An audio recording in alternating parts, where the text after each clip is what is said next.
ഒരിക്കലും തന്നെ തിരിച്ചാണ്. കാരണം ഇങ്ങനെ ഒരു ഹേമാചന്ദ്രൻ്റെ റിപ്പോർട്ട് ഇന്ത്യൻ സിനിമാ ചരിത്രത്തിൽ തന്നെ കേരളത്തിൽ നിന്നാണ് പുറത്തേക്ക് വരുന്നത്. അതുകൊണ്ട് മറ്റ് സംസ്ഥാനങ്ങളിലൊന്നും ഇത്തരം വിഷയങ്ങൾ നടക്കുന്നില്ല എന്ന് അർത്ഥമില്ല. അതുകൊണ്ട് ഈ മാറ്റിവെക്കപ്പെട്ട ആ 70 പേജിലുള്ള വേട്ടക്കാരുണ്ടല്ലോ, അതിൻ്റെ തുടർച്ചകൾ പല സംസ്ഥാനങ്ങളിലും ഉണ്ട്. അവിടേക്കൊക്കെയുള്ള ആളുകൾക്കൊക്കെ ഒരു ഭയമാണ് ഉണ്ടാകുന്നത്. അതുകൊണ്ട് ഇതൊരു വാണിംഗാണ്. കേരളം കൊടുക്കുന്ന ഇന്ത്യൻ സിനിമാ ലോകത്തിന് തന്നെ കേരളം കൊടുക്കുന്ന ഒരു വാണിംഗാണ്. സ്ത്രീ സുരക്ഷ, അതിൻ്റെ പ്രാധാന്യം എന്ത്, അതിനെങ്ങനെയാണ് ട്രീറ്റ് ചെയ്യേണ്ടത്, വരുന്ന ആളുകളോട് എങ്ങനെയാണ് പെരുമാറേണ്ടതെന്നൊക്കെ സിനിമയ്ക്ക് ഒരു പുതിയ ഭാഷ, പുതിയൊരു ലെസൺ, ഒരു പാഠം കേരളം സംഭാവന ചെയ്യുകയാണ്. അതുകൊണ്ട് മലയാള സിനിമയെ മാറി വന്ന മലയാള സിനിമയെ എത്രത്തോളം റെസ്പെക്ട് ചെയ്യുന്നുണ്ടോ ആ റെസ്പെക്ട് ഡബിളായി കൂടുകയാണ്. അങ്ങനെയുള്ള വിലയിരുത്തലുകളാണ് ഈ വരും ദിവസങ്ങളിൽ വരാൻ പോകുന്നത്. ശ്രദ്ധിച്ചോളൂ, ഓരോ സിനിമാ മേഖലകളിലും കൃത്യമായിട്ട് മലയാളത്തെ ബഹുമാനിക്കുന്ന രീതിയിലുള്ള റിപ്പോർട്ടുകളാണ് പുറത്തേക്ക് വരാൻ. അത് അങ്ങനെ വരും, അങ്ങനെ സംഭവിക്കും. അതുകൊണ്ട് തന്നെ നമ്മുടെ സർക്കാർ എടുക്കുന്ന നിലപാടുകളെയും ഒക്കെ തന്നെ വളരെയധികം ആളുകൾ ശ്രദ്ധിച്ചുകൊണ്ടിരിക്കും. തീർച്ചയായും പിന്തുണയ്ക്കുന്നതുകൊണ്ടാണല്ലോ ഞാൻ അങ്ങനെ പറയുന്നത്. സാറിന് 2017 ഇത് കൊടുത്തത്. ഇത്രയും വർഷം എടുത്തു. എന്നിട്ട് പോലും ആളുകളുടെ പേരുകൾ പറഞ്ഞാൽ ഉന്നതമുണ്ട്, ഇന്നവരാണ് എന്നൊക്കെയാണ് ഒരു സംശയത്തിനുമില്ല. അങ്ങനെ പറയുമ്പോൾ പലരും നിരപരാധികളാണെന്നുള്ള ഒരു സംശയത്തിന് മുന്നിലാണ് നിൽക്കുന്നത്. ഇങ്ങനെ ഒരു ഊഹാപോഹങ്ങളല്ലാതെ കൃത്യമായ പേരുകൾ പറയുവാണെങ്കിൽ തന്നെ പകുതി കാര്യങ്ങൾ ക്ലാരിറ്റി വരില്ല. അതോട് കാരണം ആഗ്രഹമുണ്ടോ? തീർച്ചയായിട്ടും വിലകളുടെ സ്വകാര്യത മാനിക്കുന്ന നമുക്ക് ഓരോരുത്തർക്കും മനസ്സിലാക്കാം. അതിനെ നമ്മൾ എല്ലാവരും ഉൾക്കൊള്ളും. അതോടൊപ്പം ആ പേജുകളുടെ വരികൾക്കിടയിലുള്ള വേട്ടക്കാരുണ്ട്, അവർക്കെതിരെ നിയമം കൃത്യമായ നടപടി എടുത്തേ പറ്റും. അല്ലെങ്കിൽ പറഞ്ഞ പോലെ ഒരുപാട് നിരപരാധികളായ മനുഷ്യർ, സിനിമയിൽ ആത്മാർത്ഥമായി പ്രവർത്തിക്കുന്ന മനുഷ്യർ, സിനിമയെ സ്നേഹിക്കുന്ന മനുഷ്യരൊക്കെ ഇങ്ങനെ ചൂണ്ടപ്പെടേണ്ട അവസ്ഥയിലേക്ക് പോകും. അതുകൊണ്ട് ഇത്തരം ആളുകൾ ആരാണ്? അത് വളരെ കുറച്ചേ ഉണ്ടാവുള്ളൂ. നമുക്കൊക്കെ അറിയാം. ആ ആളുകളെ ലഭിക്കുന്ന നടപടികൾ എടുക്കണം എങ്ങനെയാണ്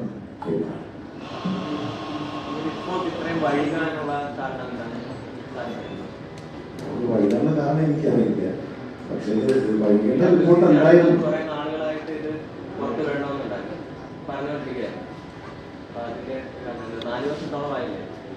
അതെ, വൈകേണ്ട റിപ്പോർട്ട് എല്ലാം റിപ്പോർട്ട് പുറത്തു വന്നപ്പോൾ മനസ്സിലായി. അത് എന്തുകൊണ്ടാണ് അത്രത്തോളം വൈകിപ്പിച്ചത് എന്നുള്ളത് വൈകിപ്പിച്ച ആളുകളാണ് മറുപടി പറയുന്നത്. പൊതുസമൂഹത്തോട് പറയേണ്ടത് എന്തിനാണ് ആരെയാണ് പേടിക്കുന്നത്? ഇത്രയും നല്ല റിപ്പോർട്ട് എന്തിനാണ് ഇത് ഭയക്കുന്നത്? അത് ആ ഇടവേള തന്നെ പുതുതായിട്ട് കടന്നു വന്ന പെൺകുട്ടികളൊക്കെ സംബന്ധിച്ച് ഭയപ്പെടുത്തുന്നതാണ്. ഇനിയെങ്കിലും അത് മാറില്ലല്ലോ.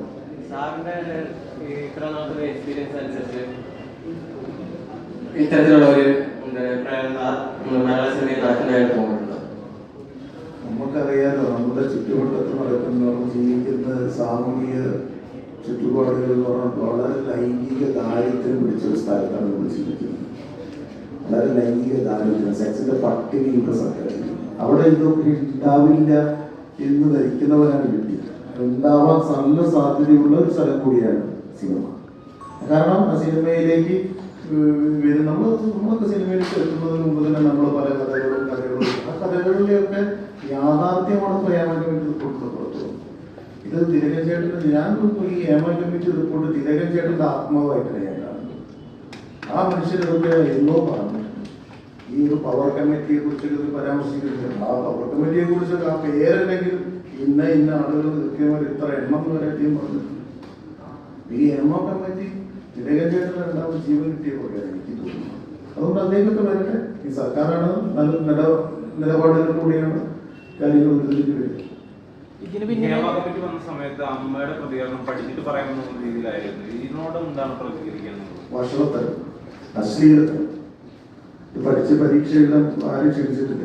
പഠിച്ച പരീക്ഷയിൽ മാർക്ക് കൊടുക്കുന്ന ഏർപ്പാടല്ല. ഇതൊക്കെ പഠിക്കാനുണ്ട്. 4 വർഷം കഴിഞ്ഞ് പൂർത്തിവെച്ച റിപ്പോർട്ടിൽ കൃത്യമായിട്ട് ഏതൊരു മനുഷ്യൻ സിമ്പിളായിട്ട് മനസ്സിലാവുന്ന കാര്യങ്ങൾ ഇനിയെങ്കിലും ഈ സംഘടനകളുടെ നേതൃത്വത്തിൽ ഇരിക്കുന്നവർ, സംഘടനകളിലെ എല്ലാവരും ഇത്തരം വിഷയങ്ങളൊക്കെ അഡ്രസ്സ് ചെയ്യാൻ പഠിക്കണം. നേരെ നിന്ന് അഡ്രസ്സ് ചെയ്യാൻ പഠിക്കണം. ഇനി ഇങ്ങനെ മാറി പോകാതെ. അപ്പോഴേ നമ്മുടെ സുഹൃത്തുക്കളൊക്കെ തന്നെയാണ് എല്ലാവരും, നമ്മളൊക്കെ സഹായിക്കുന്ന ആളുകൾ തന്നെയാണ്. പക്ഷെ ഇത്തരം സംഘടന എന്ന നിലയിൽ വിഷയങ്ങളൊക്കെ അഡ്രസ്സ് ചെയ്ത് പഠിക്കണം. സാർ, അതിനകത്ത് വന്ന റിപ്പോർട്ടിനകത്ത് സ്ത്രീകളുടെ സിനിമയിലുള്ള പ്രാധാന്യത്തെക്കുറിച്ച് കാണിക്കുന്നുണ്ട്.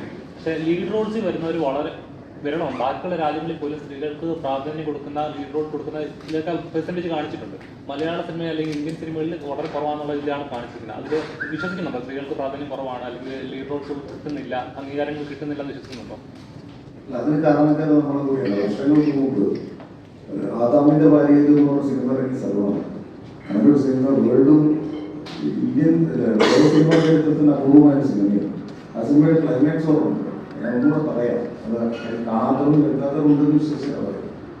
ഒരു പറ്റം സ്ത്രീകൾ റെസ്ക്യൂവിൽ നിന്ന് പുറത്തേക്ക് ചാടുകയും സിനിമ ഷൂട്ട് ചെയ്തുകൊണ്ടിരിക്കുന്ന കെ ജോർജിനെയും ക്യാമറയും സംഘത്തെയും തട്ടിമാറ്റി ഓടുകയും ചെയ്യുന്ന ക്ലൈമാക്സ് ആണ്. അങ്ങനത്തെ ഒരു ക്ലൈമാക്സ് ലോക സിനിമാ ചരിത്രത്തിലുണ്ടായിട്ട് അത്തരം സിനിമ ഉണ്ടാക്കിയ, വിപ്ലവകരമായ സിനിമ ഉണ്ടാക്കിയ നാടാണ് മണ്ണാണ് കേരളം. അവിടെ ഇരുന്നിട്ടാണ് നിങ്ങൾക്ക് ഈ ചോദ്യം വർഷങ്ങൾക്ക് ശേഷം ചോദിക്കേണ്ടി വരുന്നു എന്ന് പറയുന്നതാണ് നമ്മൾ മുന്നോട്ടാണോ പോകുന്നത്.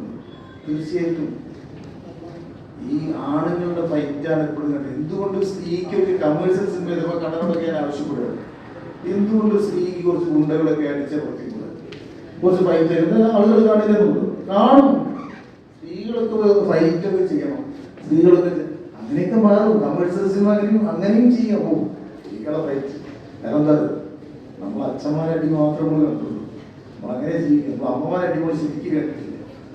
കാലം മാറും, തരും. നമ്മളെ പെങ്ങന്മാരും അമ്മമാരൊക്കെ ഇറങ്ങി അടിക്കുന്ന ഒരു കാലത്തേക്ക്, ജീവിത സാഹചര്യത്തേക്ക് വരുമ്പോൾ ആ സിനിമയ്ക്കുള്ള പ്രസക്തി നമ്മൾ മനസ്സിലാക്കും.